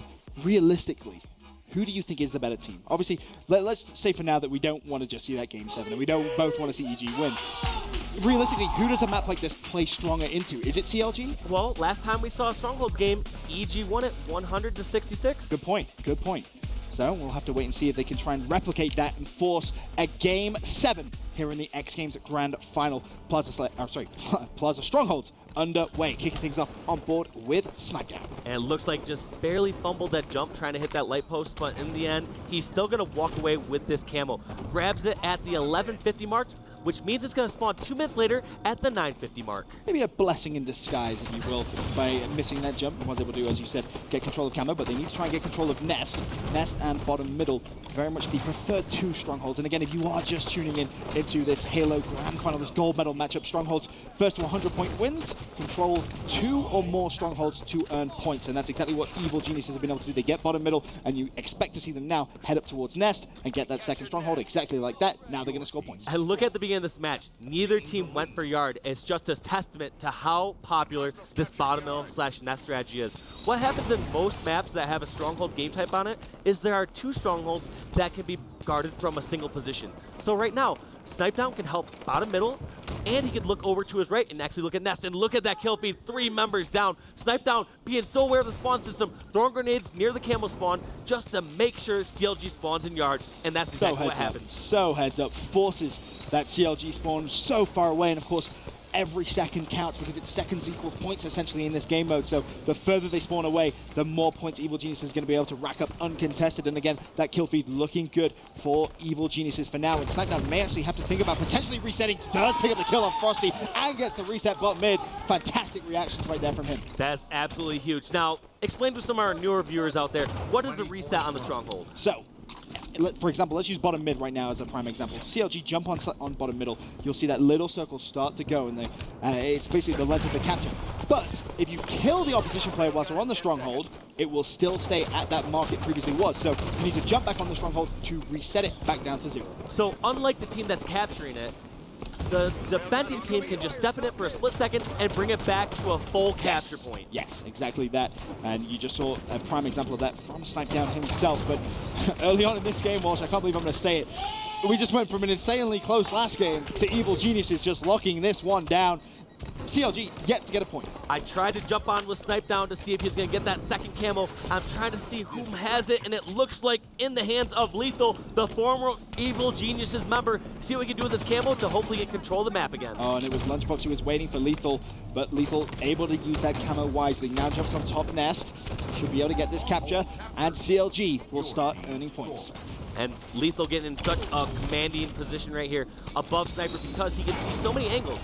Not only can he see that cross over from Cafe, he can look over at Cinema Stairs, he can look towards Bomb Center. And I gotta wonder, was that a mistake to jump towards Bomb Center? I mean, they were able to get that capture, so for now it could be beneficial. Frosty had to go big though for that, but immediately everyone from CLG does fall. Lunchbox floods on towards bottom middle. They know exactly where they're spawning, and they are now going to regain that 2-to-1 stronghold advantage. So look at the difference in those times. Evil Geniuses, when they had a full setup, had 42 seconds, whereas CLG, they seemingly only got 7 seconds. I just feel like EG's full setup right now is somehow stronger. It definitely is. It's a really good observation that when they do get that full setup, they're just earning so much more points from that. The reward is just so much greater. As Lunchbox now with Royal 2 in front will pick up the assist there. A little bit of help from Snipedown came in. For now, though, CLG do have 2 strongholds, so they will be reducing that deficit. Commonly needs to try and stay alive here as he makes his way back over towards Nest, but wants to defend bottom middle. Put some good shots down. He's completely pinned in a corner, just trying to do as much damage as he possibly can and buy time for his teammates. Yeah, he's buying time, and it looks like it was time well spent because it looks like EG opts just to stop the bleeding. By stop the bleeding, I mean they capture yard instead of going for the ideal situations outside. Yep, and they did not want to allow that trip cap to gain too much momentum and, of course, reduce that lead too massively as Roy jump up top. Let's see exactly what's going through his mind. Will he potentially try and drop down bottom middle? Maybe not yet. Waiting for more kills to come in from his teammates. Snipedown just down Lethul. This could be that push, but sadly, it will be thwarted by those grenades. Yes, and there was some great cross-map shots from Snipedown off screen to allow this push-up by Conley. It looks like that's the go sign for EG to push towards Nest. Roy just slowly and sneakily trying to put himself in a position where he can use his railgun effectively, and that was the shot he was looking for. Cleans up Lethul, and that kill will allow his teammates to capture Nest. But just as that happens, you can now see Frosty rotating all the way around the outside, going up towards Elevator. The more important part about that kill on Lethul was Lethul actually had camo. So that was a huge kill to at least get him off the map. Oh, Frosty will take Nest back, so CLG regain 2 stronghold advantage here.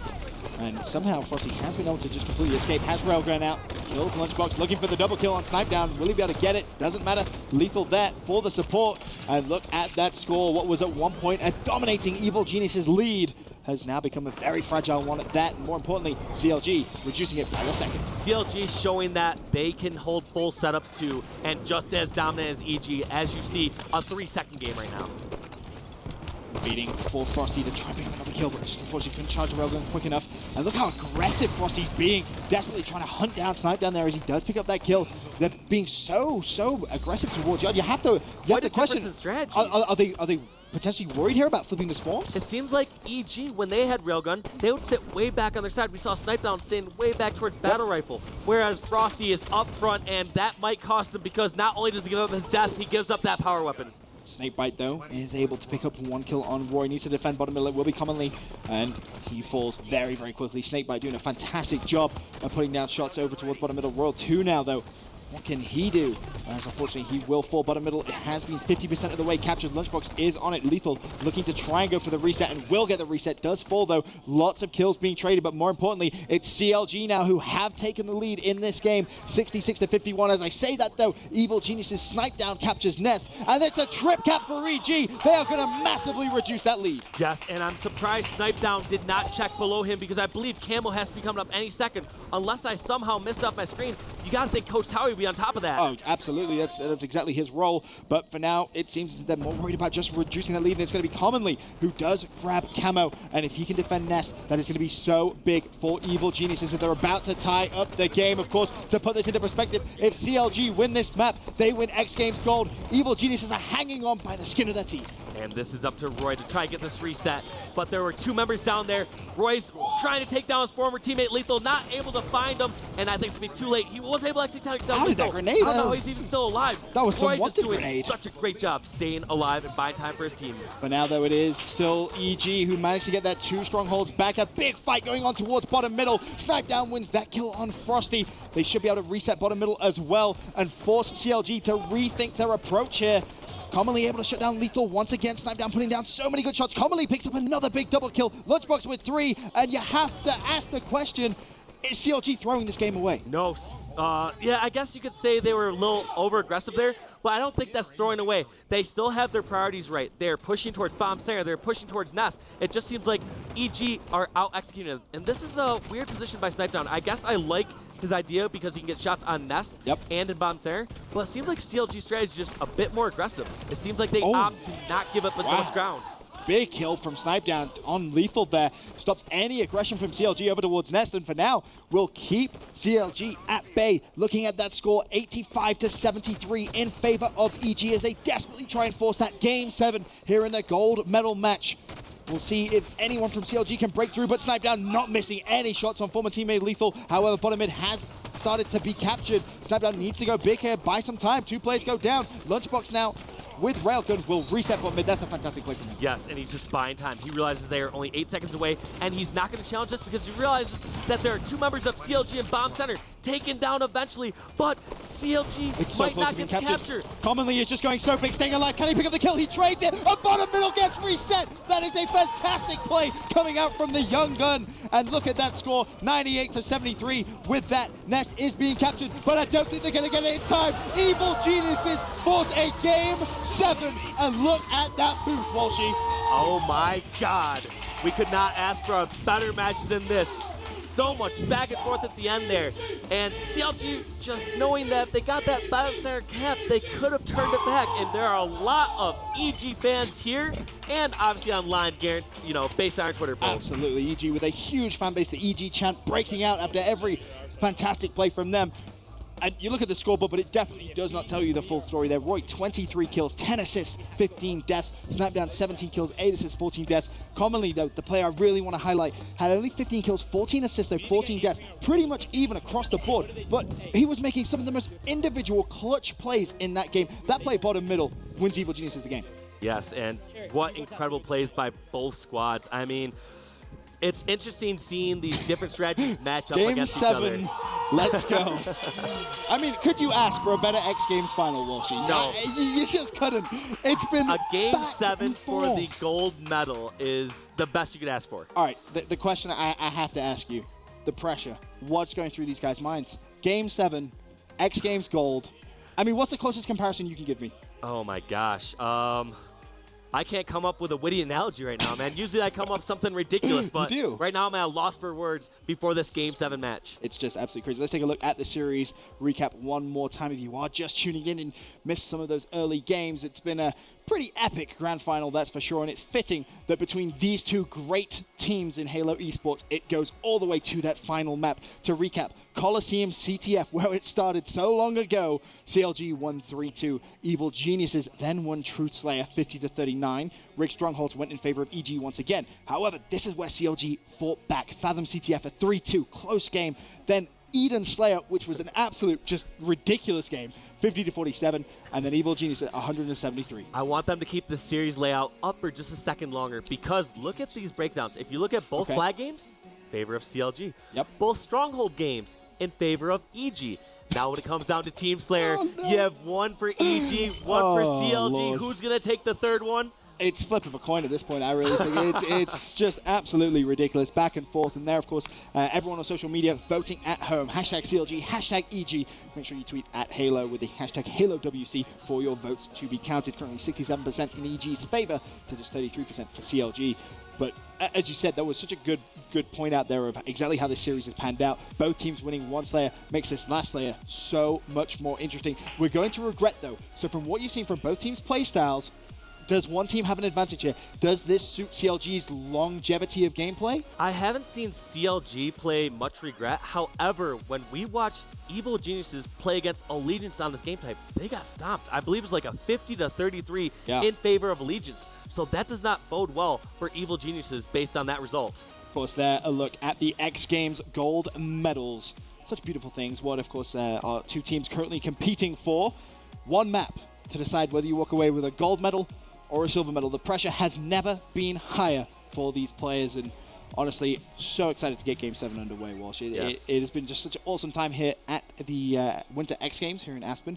Went snowboarding, that was fun. That was incredible. Watched some great Halo, that's been pretty fun as well, gonna be honest. But as we say that, Game 7 is loading up. Regret Slayer, let's go. Yes, the focal points are going to be getting that overshield bomb center, getting the fuel rod on top pink, and most importantly, controlling top center. Because when you control top center, you have angles on every portion of the map. All right, kicking things off in Game 7 for our gold medal match. It's win and you walk away with X Games gold at this point. On board with Lunchbox, already putting lots of shots down over towards OS. No one able to grab that just yet. A couple of kills going down in the game. Tied 1-1. There's nothing too crazy going on. Snakebite, though, was able to grab OS and, more importantly, get out with full usage of that. Yes, and for those unfamiliar with OS, it gives you an extra layer of shield, but at the same time, it'll depreciate over time, so he wants to make use of this immediately. Yeah, so you expect to see those OS players play a little bit more aggressive than maybe they normally would, just to try and get extra use, but Snipedown says, see that OS you got? Nah, not anymore, my friend. Picks up a nice double kill and also ties up the game 4-4. Snipedown making good use of that plasma pistol combo, and just a step ahead of Royal 2, gained that new combo medal, taken down by Frosty, jumping on with Snipedown's teammate Lunchbox, who was also taken down. This is just absolute back and forth madness. It's chaos at the early parts of this game, that is for sure. CLG do have that lead. 7-6 Fuel Rod Cannon in possession of this man. Commonly, the new fourth and the new addition to Evil Geniuses before this event. Had that big question mark over his head, but has really performed at the top level here at the Winter X Games, and it'd be fitting to see him go off here in this Game 7. And this is missed opportunity right there by Commonly, because he realizes they have to get some sort of pick before they push out. All the members of Evil Geniuses are stuck in one base, and looks like they're making a coordinated push towards Carbine side. Commonly still with one shot left in Fuel Rod Cannon, will not be able to connect with that. Throws out the grenade, now goes for the pistol. Lunchbox has some good support. Game tied once again at 9-9. Nothing can separate these two teams just yet. Walsh, I think we should just take advantage of this, of us being casters, and say, let's make it a best of 11. I don't want the series to end. I would love to see it go to, why stop there? Why not go to like best of 15? I'm best 100% of 31? okay with that, as I'm sure everybody watching at home would be as well. But sadly, we can't make those rules, which is pretty unfortunate for everyone watching, I'm sure. But on board now with Snipedown. Now, unfortunately, EG is not only down just by 2 kills, they're also down in position. Roy is trying to change that, however, by sneaking around towards top center with the crouch, walking, and sneaking up there. But can it be enough? Because Fuel Rod's coming up, and Overshield should be up any second. Starting to see CLG potentially build themselves a lead, but it's immediately thwarted by Commonly, who picks up 2 with Fuel Rod, and more importantly, Snipedown has OS as well. So both big key power weapons and power-ups controlled by EG. Evil Geniuses turned that around. I said that they were down by 2 kills and in inferior position, and now not only do they have better position, they have Overshield and Fuel Rod Cannon. 3 members down for CLG. A misfire by Commonly. Hopefully that doesn't come back to bite him. That was a big win from Lethul, taking advantage of that missed first shot. Roy with the perfect kill on Frosty. The lead at 3, gets the assist as Snipedown cleans up Lethul, and you are starting to see Evil Geniuses gain a little bit of momentum. Just the look at the call-outs coming in from EG right now. You can see it in Roy's face as he's playing. Can they continuously build this lead there? That's the question. Roy being so patient with that DMR, waiting for plays to push him. One thing I want to point out in this game is its fast-paced action, and who does that favor? Evil Geniuses. CLG is desperately trying to get some control of the map and slow it down a bit. And look at this, kill after kill. Snipedown with a Top Gun medal and a perfect kill medal. Let's stick with him through the respawn. Just not allowing CLG out of their base. They have them completely trapped, and what was a neck-and-neck game now is massively in favor of Evil Geniuses. The lead at 7 kills. It just shows you how quickly things can change.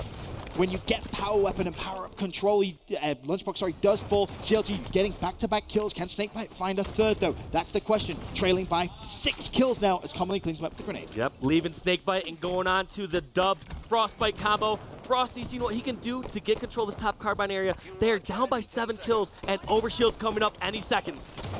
Couple of kills going in favor of Evil Geniuses once again. Frosty on your screen putting a lot of shots down, but just cannot escape Evil Geniuses' aggression. Commonly hits a perfect. So many perfects coming in from EG. It's as if they are thriving under the pressure of this Game 7. Yes, and I'm trying to look and see if anyone from CLG are in position to contest this Overshield. Looks like Royal 2 is, but I cannot see who's grabbing it. He's able to pick up the second kill on Roy. Put a lot of shots down. Instead, just jumps on the OS. Can he get away with it? Yes, he can. That is massive. Royal 2 going big for CLG. Frosty cleans up Lunchbox. A look at the score, though. It is still increasing in favor of Evil Geniuses. 35-26. They have to use this OS. They have to be efficient with it. They cannot allow Royal 2 to get rushed and lose that advantage. Royal 2's goal right now is to use this Overshield as a buffer to get control of top center. He realizes if they get control of top center, they can flip the spawns on EG. My lord. And, wow, look at that perfect. double kill by Royal2. And he's not finished just yet. He's trying to challenge for the triple kill. I don't think it was enough time, but look at that score. He has been able to reduce it now down to 7 as he does get traded. But Evil Geniuses are 13 kills away from walking away with X Games Gold on board with Snakebite now for CLG. Desperate to do everything to prevent it. We'll see, can he now try and get control of that top mid area, something CLG have struggled all map to do. Yes, and both these squads vying for that top center spot. You see Snakebite getting challenged there, but wisely backing down, getting help from his teammates, and once again jumping towards top center to get control of it. It's worth mentioning at this point, trades are not beneficial for CLG because EG have such a prominent lead in this game. Still a 6-kill game, and you can maybe expect to see the tempo slow down a little bit, which is exactly what you don't want to see from Evil Geniuses. Keep playing at this pace. Yes. CLG can't handle it. They just gotta go kill for kill, keep at least some sort of presence on the map, and keep it fast-paced. And that's going to be not too much of a problem, seeing how Overshield is coming up in about 25 seconds. This is going to be so important. Whoever can get control of this next Overshield potentially could walk away with a win. Unfortunately, Snakebite gets caught top middle. He will fall. 35-41. Frosty with a couple of players top mid. Can he try and escape? He's going to have to try, but he's going to fall as well. 43-36. Just like that, Evil Geniuses storming to the lead. It was Royal2 who made the nice play last time OS spawned. He's going to be forced to try and do something similar once again. Yes, this game depends on CLG getting control of this next Overshield. Looks like he's trying to take down Snipedown, who has the fuel rod, but in the end, Overshield's what's going to determine this fight, and looks like Snakebite has it. This is the opportunity CLG needed. Potentially CLG could do this, but they need to win these trades. Lethul was able to shut down Lunchbox. Roy responds with a kill of his own on Lethul, though. 39-45. Evil Genius is 5 kills away from X Games Gold. CLG trailing pretty heavily at this point. They need 11 of their own, but they need to use this OS efficiently again. Get control of top mid. Yes, they need to use that Overshield as some sort of bait by pushing top center, soaking up some damage, and eventually getting control, because they just can't sit back and go for kill for kill. It looks like CLG is playing passive. They had the weapons, they had the power-ups, and look at this. Snakebite running away, eventually taken down. Snipedown in the EG squad smell blood as they have 49 kills. And Frosty's gonna get killed as well by Snipedown. Here's the new combo, and look at what it means to Evil Geniuses. Your X Games Gold medalists just erupt in the booth. And as you said, Walshy, a little bit of a misplay from CLG at the end, but Evil Geniuses, they don't care about that. They just won X Games Gold. And oh my God, you know EG have to be feeling good, proving their former teammate Lethul wrong, saying, you made the wrong decision. You left the squad that won the X Games Gold medal. Yep, it doesn't matter what happened online. It doesn't matter what happened in groups. All that matters is when you played for X Games Gold, Evil Geniuses came out on top. A fantastic performance from the Evil Geniuses lineup. The pressure was on so heavily, and you had to give massive props to Commonly as well for holding his own in such a high pressure environment, Walshy. Commonly stepped up to the challenge and is now walking home as an X Games Gold medalist. I am envious of this squad right here, man.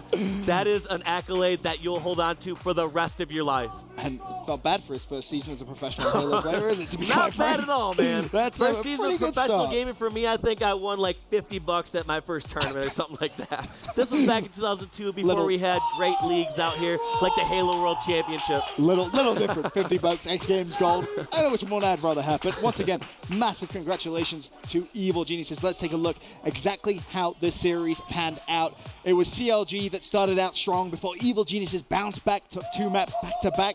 CLG then responded with 2 maps of their own before EG forced the game 7 and ultimately take it 50 kills to just 40. But just doing a little bit of analysis post-game, I know it got very hectic towards the end of that game, but as you mentioned, CLG get control of OS, they get control of Fuel Rod Cannon, and then they just play so passively. It's as if they were playing so afraid of giving anything up. They just sat back at blue base, and they should have had no fear. They had Overshield. They could have used that to push out and take up some damage. Instead, they let EG bring the fight to them. They just sat back in that base and just played so differently than they played earlier in the event. Of course, there you can see the CLG booth. A little bit of a different atmosphere, but they will be walking away with X Games silver medal. Still, a very, very impressive accomplishment, considering we had the 8 best teams in the world competing here. But very, very different mood for CLG, of course. Yeah. They had that game in their grasp, and they just couldn't close it out. But Evil Geniuses, of course, absolutely ecstatic. And it does make the question, do they have 5 gold medals for Towie? Ooh, I don't know. Maybe Towie's going to like chop up a little bit. Subject. Yeah, actually, I probably shouldn't say that. But either way, Evil Geniuses, once again, a huge congratulations to them. And when you look at that series, I believe that means you, as all the caster predictions, were the most correct. Probably. I wouldn't be surprised. I usually am. This guy. So congrats on that. You got the most points. Yeah, a lot. Congrats. But once again, Evil Geniuses coming out, taking X Games gold in emphatic fashion at Game 7. You couldn't have asked for anything better, could you? No, that was absolutely incredible. And you just saw CLG either collapse under pressure or just change their gameplay at the very end, because originally they had to slow down the game pace because EG were just rolling them over. They were just getting kill after kill. They always had numbers. But at the end of the game, when CLG had numbers, they had, there's an equal 4-on-4 situation. They had Fuel Rod Cannon, Overshield. They just played so passive. They sat in that confined area and allowed EG to bank in some grenades and basically negate that entire Overshield. Whereas if Snakebite had just been a little more aggressive, just pushed out, created an opportunity, and jumped towards top center, all of CLG could have maybe thrived in that chaotic situation, pushed out, gotten some kills. Well, as we said, congratulations once again to Evil Geniuses on that X Games gold medalist. That's crazy to say, and I'm sure they're ecstatic themselves. Let's actually go down to the floor with Bravo and Evil Geniuses and find out their thoughts and emotions. All right, thanks, Ben. What a series we had down here. Ladies and gentlemen, give it up for Evil Geniuses, your X Games gold medalists here. The first Halo players to ever take home X Games gold here at Winter X in Aspen. EG, let me get in the middle here. Let me ask you guys some questions. What an absolutely insane series. Every single one of you are shaking when you walked up here. Walk me through the whole series. You're facing against CLG, undefeated through the entire tournament, right? Haven't dropped the game on LAN in North America. How do you go into that series? I mean, to be honest, we went in with the mentality of we have nothing to lose. I mean, I would say that 95% of the public thought that CLG was going to beat us in that series. And in hindsight, the games that they won were 3-2, 50-47, 3-2. And the games that we beat them were honestly pretty dominant, to be honest. Eric, there were some words exchanged before the interview, during the interview with Lethul. Tell me, I mean, Walshy made a few comments about how you do not want to fire you up. You don't want to strike a match to gasoline. How fired up were you in that first series, in the first game? I told him before it started, the last person that said that to me lost the series, and they lost the series too. So if you're going to talk trash, better back it up, and we took that series home. Possibly a lesson learned for other players who want to talk trash to Snipedown before a match. Towie, you got to be super proud of these guys. Talk to me about the coordination, you guys, to get through all 7 of those games. What was required on the communication level? I mean, to be honest, we just slowed it down. We played our game. We felt like we maybe didn't play our best yesterday, but we really showed what we're worth today, and we are going to bring our game to regionals and to the Halo World Championship. Hammy, you said it yourself. This is your rookie season here. You're a brand new player. These guys believed in you to bring home X Games gold. You've done it. What are you thinking right now? What's going through your head? It's honestly just crazy. I came in here trying to win, but I don't know. It just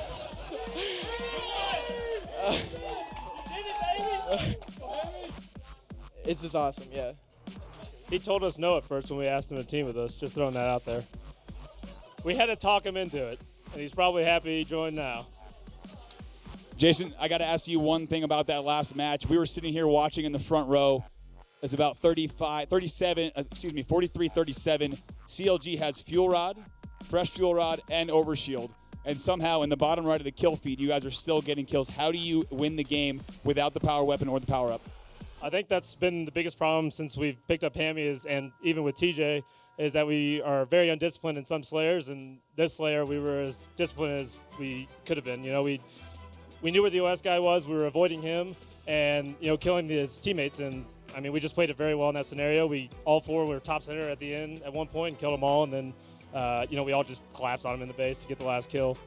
I saw you guys erupt in the booth. You've got to be so stoked. You're the first Halo players to win X Games gold medals here in Aspen. Congrats to all of you. Ladies and gentlemen, give it up for Evil Geniuses, your X Games gold medalist. Back to you guys in the booth. Nothing but smiles, as you would expect from the boys of Evil Jesus. Interesting, they had to convince Commonly to team with them. I'm not sure. That can't be true, surely. Who would turn down teaming with 3 of the best Halo players to grace the game? But nevertheless, a fantastic overall tournament from Evil Geniuses. There was a little bit of doubt when they lost in group stages to CLG 3-0, but they come back and managed to take it in a Game 7. And there, of course, you see those lovely gold medals. And I feel bad because Towie doesn't actually have one. Oh, man, dude. Why'd you have to bring it up? I'm sorry. I'm sure they'll get one made just specifically for Towie. But, I mean, it looks as if it's almost a little bit of look of relief on Evil Genius's face, because coming in, I think there was a lot more, not necessarily doubt, but there was other teams who people were making arguments could potentially win this event, which isn't something Evil Genius has been used to. They've been used to going to events saying, oh, no, we're going to win this event, and everyone kind of just predicted them to win. It's rare to hear that percentage come out of Roy's mouth where he said 95% of the people thought that CLG were going to win the series. That's nothing you ever really hear from a match that Evil Geniuses are a part of. Yeah, it's very, very strange. But as I said, a little bit of relief, it seemed like, as well as nothing but ecstasy, really, from that whole squad. And, of course, here was the bracket, exactly how it panned out. The action started early on this morning with the semifinal. CLG stormed Renegades 4-0. Evil Geniuses, a little bit of a fight they had to make as they went up against Allegiance, winning 4-2. Of course, in the bronze medal match, Allegiance took that one home convincingly 4-0 before the gold medal matchup goes all the way to the final Game 7. 4-3 victory for Evil Geniuses, and I believe, if I'm not mistaken, that was the only game in the entire tournament that went to a last map. The only 4 games that CLG lost this entire tournament. Boom. In the exactly finals. That. Let's take a look, of course, at the prizing payout. And it's been extremely, extremely entertaining watching all weekend. Of course, commiserations to everyone that finished 5th through 8th. Dream Team, Epsilon, Team Liquid, and Penta Sports. More specifically, Team Liquid, they're definitely going to have to go back to the drawing board before heading over towards regionals. Definitely try and change up a couple of things. 4th place, Renegades. 3rd place, our bronze medalist, Allegiance, the #1 North American seed. They walk away with that bronze medal. Silver medal, CLG. And, of course, our gold medalists, Evil Geniuses. Just an incredible week of Halo so far, and we could have asked for better storylines and a better finale to that last match, because just seeing EG versus CLG, that 43-47 situation, in Game 7 where EG defying all odds, defying the power-up/power-up in odds, and coming back and winning that game, proving their former teammate Lethul wrong. Absolutely, and of course, this event, not about the money. It was all about the prestige and the X Games gold. However, the Halo World Championship, that is where the big money is. The current prize pool, $2 million. It is massive, and it is ever growing as well. That is the key. Thanks to crowdfunding, rack packs, all sorts of goodies. That is only going to get bigger. Of course, first place of that, $800,000. Watching, that is mind-blowing. And one thing about this weekend that shakes up the Halo World Championship is that in the 3 most recent events, we saw, obviously, the X Games here in Aspen, EG coming ahead. We saw the most recent NA ladder, where CLG came ahead, and we have the 3rd squad, Allegiance, who had won the majority of the online ladders. Right now, I don't think there's a clearly defined #1 squad. Had CLG won this, I would say, guess what? They won the most recent online event and the most recent major live event. However, that's not the case. That's true. That's true. So definitely you're starting to see teams develop it into different tiers. I think that's definitely fair to say. But the action from X Games isn't over for Halo 5. We actually have a lot of stuff going on tomorrow. Here's a look. Pre-game starts at 11 a.m. before we have a celebrity match at 11:15. And then the match I'm super excited about is the All-Star match, 12:30 p.m. Walshy and Elamite going toe-to-toe, battle of the coaches. Man, don't let me down, man. Don't let me down. I spent more time with you in the booth this weekend, so I have to vote for you in that head-to-head. You cannot let me down. You need to beat Elamite. I mean, I don't want to take any shots here because it's kind of undeserved if I take the shot Liquid, but Liquid didn't play so well, and Elamite's currently the coach of Liquid. Ooh, shots fired. I didn't. You made me do that. You made me do that. No, I did not make you say a thing. That came out of your mouth, not mine. Of course, if you are more interested in more competitive Halo, the Asian qualifier will also be going on twitch.tv/Halo, so you can check that out there. But from myself and Walshy, that is going to conclude today's coverage. Congratulations once again to Evil Geniuses on your gold medals.